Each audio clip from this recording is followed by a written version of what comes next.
শীতকালে নানান ধরনের শাক পাওয়া যায় আর শীতকালে শাকটা খেতেও কিন্তু ভালো লাগে। আর এই বিভিন্ন ধরনের শাকের মধ্যে একটি হলো এই ছোলার শাক। তো সম্পূর্ণ নিরামিষভাবে এই ছোলার শাকটা আজকে রান্না করে দেখাবো। তো আসুন দেখে নেওয়া যাক আজকের রেসিপি।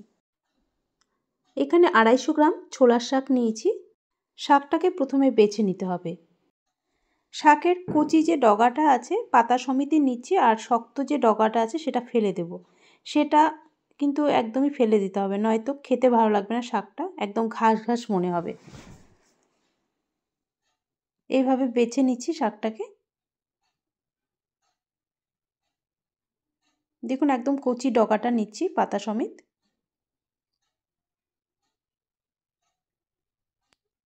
এইভাবে পুরোটা শাক আমি বেছে নিলাম। এবার শাকটাকে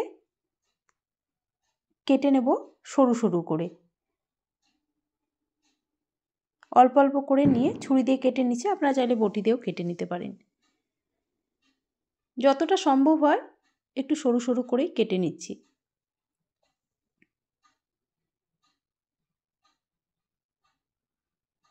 সবটা শাক কেটে নেওয়ার পর এবার শাকটাকে ভালো করে ধুয়ে নেব।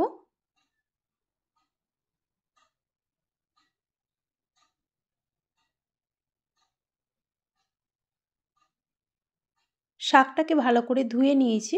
এবার চলে আসলাম রান্নার দিকে। সর্ষের তেল দিয়ে দিচ্ছি কড়াইতে, প্রায় বড় 2 চামচের মতো। তেলটা এখন গরম হয়ে গেছে। এবার এর মধ্যে কিছু সবজি ভেজে নেব। সবজির মধ্যে শুধু আলু আর বেগুন নিয়েছি। যেহেতু নিরামিষ শাক তাই একটু সবজি দিলে খেতে ভালো লাগবে। একদম অল্প করে আলু আর বেগুনটা কেটে নিয়েছি, সেটা দিয়ে দিলাম। আর অল্প একটু লবণ আর একটু হলুদ দিয়ে দিলাম, দিয়ে একটু সবজিটাকে ভেজে নিচ্ছি। বেগুন তো খুব তাড়াতাড়ি ভাজা হয়ে যায়, কিন্তু আলুটা ভাজতে একটু সময় লাগে। আর এই সময় যদি আলু বেগুনটাকে ভালো করে ভেজে নেওয়া যায়, মানে আলুটাকে একটু নরম করে ভেজে নেওয়া যায়, তাহলে পরে কিন্তু সেদ্ধ হতে সময়টা একটু কমই লাগে। আলু বেগুনটা ভাজা হয়ে গেছে, এখন তুলে নিচ্ছি। তুলে নিয়ে কড়াইতে আরও একটু তেল দিয়ে দেব। প্রায় বড় 2 চামচের মতো আরও তেল দিয়ে দিলাম। তেলটা গরম হলে শুকনো লঙ্কা দিয়ে দিচ্ছি, আর দিয়ে দিচ্ছি ছোটো 1/2 চামচ কালো জিরে।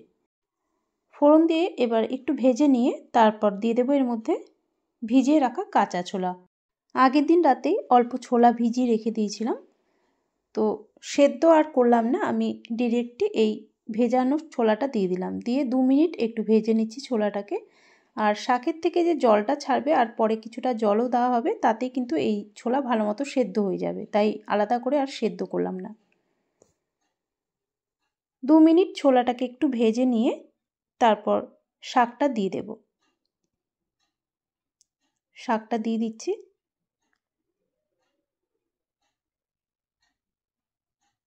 চেরা 2টো কাঁচা লঙ্কাও দিয়ে দেবো এই সময়।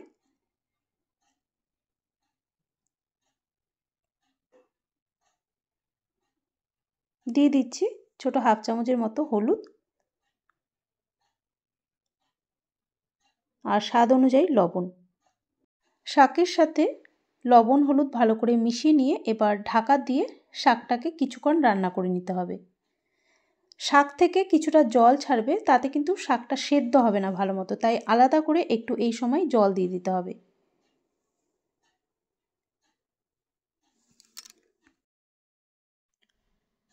দিয়ে দিচ্ছি 1/2 কাপের মতো জল। জল দিয়ে ভালো করে একটু নেড়ে চেড়ে এবার ঢাকা দিয়ে শাকটাকে একটু সেদ্ধ করে নিতে হবে। গ্যাসের ফ্লেমটা লোতে করে ঢাকা দিয়ে রাখছি। প্রায় 2 থেকে 3 মিনিট ঢাকা দিয়ে একটু শাকটাকে সেদ্ধ করে নিতে হবে। তো এখন ঢাকনাটা সরিয়ে দিচ্ছি। শাকটাকে একটু নেড়ে চেড়ে নিচ্ছি। শাকটা কিন্তু অনেকটাই সেদ্ধ হয়ে গেছে, আর এদিকে দেখে নিচ্ছি ছোলাটা সেদ্ধ হয়েছে কিনা। দেখুন ছোলাটাও সেদ্ধ হয়ে গেছে। এবার গ্যাসের ফ্লেমটা একদম কমিয়েই রেখেছি। এই যে জলটা আছে এটা কিন্তু এখন পুরো শুকিয়ে নেব না। অন্যদিকে আমি একটা তড়কা প্যানে ছোটো 1 চামচ দিয়ে দিলাম বাটার। বাটারটা গলে গেলে তারপর দিয়ে দিচ্ছি এর মধ্যে বড় 1 চামচের মতো বেসন। এই বাটারের মধ্যে বেসনটাকে একটু ভালো করে ভেজে নিচ্ছি। আপনারা চাইলে বাটার নাও দিতে পারেন, তার পরিবর্তে তেলও দিতে পারেন বা দুটোই না দিতে পারেন। শুধু শুকনোই বেসনটাকে একটু লাল লাল করে ভেজে নেবেন, তাতেও কিন্তু খেতে ভালো লাগবে। তো এই বেসনটা ভালো করে ভেজে নিয়ে তারপর এই শাকের মধ্যে দিয়ে দিলাম, দিয়ে ভালো করে এবার শাকের সাথে মিশিয়ে নিতে হবে। আর একটু জল থাকতে থাকতেই কিন্তু এই বেসনটা দিয়ে দিতে হবে। আর ভালো মতো যাতে শাকের সাথে মিশে যায় বেসনটা, তাই আমি চামচের যে পেছন দিকটা আছে সেটা দিয়ে ভালো করে ম্যাশ করে নিচ্ছি শাকটাকে। এতে করে শাকটা বেশ মাখা মাখাও হয়ে যাবে আর বেসনটা ভালো মতো মিশেও যাবে। তো ভালো করে শাকের সাথে বেসনটাকে মিশিয়ে নিলাম। এবার এর মধ্যে দিয়ে দিচ্ছি ভেজে রাখা আলু আর বেগুন। আলু বেগুন দিয়ে আবারও একটু নেড়ে চেড়ে ঢাকা দিয়ে রাখবো। বেগুন তো ভাজাই আছে, আলুটাও ভাজা আছে ভালো করে, তবে আর একটু সেদ্ধ হতে হবে আলুটা, তাই 2 থেকে 3 মিনিট গ্যাসের ফ্লেম লোতে করে ঢাকা দিয়ে দিচ্ছি। প্রায় 3 মিনিট এখন হয়ে গেছে, ঢাকনাটা সরিয়ে নিচ্ছি। এবার শাকটাকে গ্যাসের ফ্লেমটা মিডিয়ামে রেখে ভাজা ভাজা করে নেব। আর এর মধ্যে একটা জিনিস আমার স্কিপ হয়ে গেছে, সেটা হলো আদা। আর ছোলা শাকে একটু আদা দিলে খেতে খুব ভালো লাগে, তাই অবশ্যই আপনারা আদাটা দেবেন। এদিকে আলুটাও দেখে নিলাম, আলুটাও ভালো মতো সেদ্ধ হয়ে গেছে। তো এই সময়ে আমি এখন আদাটা একটু দিয়ে দেব। কড়াইয়ের মাঝখানটা একটু ফাঁকা করে নামমাত্র একটু তেল দিয়ে দিচ্ছি। তেলটা একটু গরম হলে তারপর এর মধ্যে গ্রেট করা ছোট হাফ চামচের মতো আদা দিয়ে দেব। নামমাত্র তেল দিয়ে দিলাম। তেলটা একটু গরম করে নিয়ে তারপর এর মধ্যে দিয়ে দিচ্ছি ছোট হাফ চামচের মতো গ্রেট করা আদা।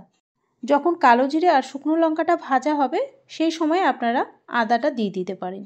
তো আদাটাকে একটু ভাজা ভাজা করে নিচ্ছি, ভাজা ভাজা করে শাকের সাথে ভালো করে মিশিয়ে নেব। আদাটাকে একটু ভাজা ভাজা করে নিলাম, এবার শাকের সাথে ভালো করে মিশিয়ে নিচ্ছি।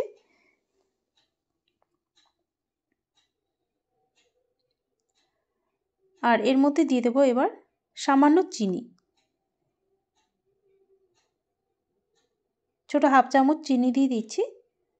দিয়ে ভালো করে মিশিয়ে নিয়ে এবার নামিয়ে নেব শাকটা। আর এখানে আরেকটা কথা বলি, বেসনটাকে কিন্তু আপনারা একটু ভালো করে ভেজে নেবেন, নয়তো কাঁচা গন্ধ করতে পারে। দেখুন বেসন দেওয়াতে শাকটা বেশ মাখা মাখা হয়েছে, আর বেসন দেওয়ার জন্য শাকটার টেস্ট কিন্তু অনেকটাই বেড়ে যায়। তো হয়ে গেছে শাক, নামিয়ে নিচ্ছি এখন। তো আমার আজকের রেসিপি কেমন লাগলো অবশ্যই জানাবেন। আর যদি ভালো লাগে আপনারাও এইভাবে ছোলা শাক রান্না করে দেখতে পারেন, আশা করি আপনাদেরও ভালো লাগবে। আর আমার রেসিপি যদি ভালো লাগে তাহলে অবশ্যই অনুরোধ করব লাইক ও শেয়ার করে দেওয়ার জন্য। আর যারা এখনও পর্যন্ত চ্যানেলটিকে সাবস্ক্রাইব করেননি তাদেরও অনুরোধ করছি চ্যানেলটিকে সাবস্ক্রাইব করে রাখুন আমার নতুন নতুন ভিডিওর আপডেট পাওয়ার জন্য।